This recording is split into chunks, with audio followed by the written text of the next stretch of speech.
ধন্যবাদ মাননীয় স্পিকার। আমার প্রশ্নটি হচ্ছে, সাংবাদিকদের পেশাগত নিরাপত্তা অবশ্যই প্রয়োজন এবং দীর্ঘ 17 বছরের বেশি সময় আমরা দেখেছি সাংবাদিকতা করা খুব ডিফিকাল্ট ছিল। সেই সময়েও সেই সময়টিতেও অনেক পেশাদার সাংবাদিক তারা পেশাদারি দায়িত্ব পালন করে গিয়েছে।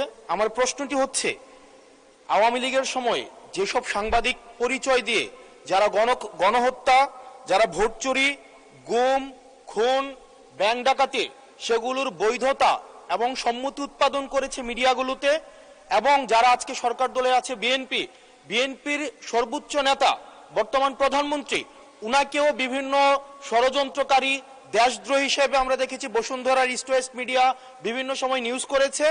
এবং আজকে যারা বিএনপি এবং জামাত আছে আমাদের এই সংসদে, তাদেরকেও বিভিন্ন সময় তাদেরকে হত্যা করার সম্মতি উৎপাদন করেছে কিছু মিডিয়া এবং কিছু নামদারি সাংবাদিক। এই সাংবাদিকগুলোকে বিভিন্ন হাউজে আবার এখন বর্তমানে পুনর্বাসন করা হচ্ছে। এই জুলাইয়ের পরে এখন টিভি থেকে জুলাইয়ের পক্ষের যারা সাংবাদিক ছিল তাদেরকে বের করে দেওয়া হয়েছে, সময় টিভিকে দখল করা হয়েছে। ইস্ট ওয়েস্ট মিডিয়া অর্থাৎ বসুন্ধরা গ্রুপের যে মিডিয়াগুলো রয়েছে তারা প্রতিনিয়ত আওয়ামী লীগের পক্ষে সম্মতি উৎপাদন করে যাচ্ছে। গতকাল মাইকে ঘোষণা দিয়ে ছাত্রলীগ ছাত্রদলকে নোয়াখালীতে মাইকে ঘোষণা দিয়ে পিটিয়েছে, সেটাকে উদযাপন করতে দেখা গিয়েছে বসুন্ধরা ইস্ট ওয়েস্ট মিডিয়াকে এবং কিছু টকশোজীবীদেরকে। আমার মাননীয় মন্ত্রীর কাছে প্রশ্নটি হচ্ছে, এইসব যারা এই গুম